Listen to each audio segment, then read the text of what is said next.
Hi, Riley Moynes, author of The Four Phases of Retirement again, and this time we're going to be talking about phase three. Phase three is the trial and error phase, and when we enter phase three, it's a good sign. It's a sign that we've really kind of turned a corner. Now, you'll remember that in phase two, most people face some real difficulties. 5 unavoidable losses that can lead to depression and all kinds of other challenges. And there comes a time finally when most of us decide that we've kind of had it with phase two. We don't want to spend the rest of our lives, which could be a third of our lives, in this kind of blue funk. And so ultimately, most of us decide that we've really got to do something to kind of get out of this. And that's a good sign. When we do that, we're turning a corner into phase three.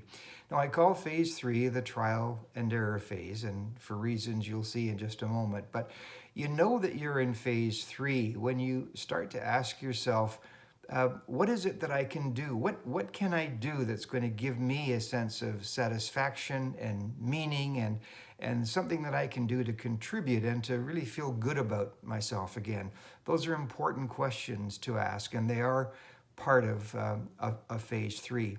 Now, what you'll find in phase three, if you're like most of the people that I've interviewed, is that you will experience some false starts. There will be some efforts that you will make that simply won't work out. And I can give you a litany of experiences that I've had and that many others have had, really where they're trying something in phase three and for whatever reason it just doesn't work. But my experience is that the most successful phase three initiatives are initiatives that are based on previous experiences or strengths or interests, or a combination of all three.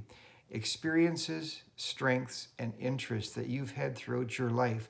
Those are things that you can bring to bear in phase three to help you look for that thing or those things that are really going to be helpful to you.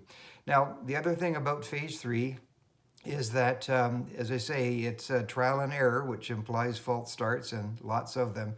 But you have to be prepared to go back to the drawing board if things don't work out initially in phase three, because if you don't do that, the risk is that we could end up back in phase two, and that's really not where we want to spend any longer than necessary. So phase three, trial and error, and it's a turning point, and it's a good sign when we move out of phase two into phase three. So good luck with phase three, and we'll be back soon to talk about the challenges of phase four. Bye for now.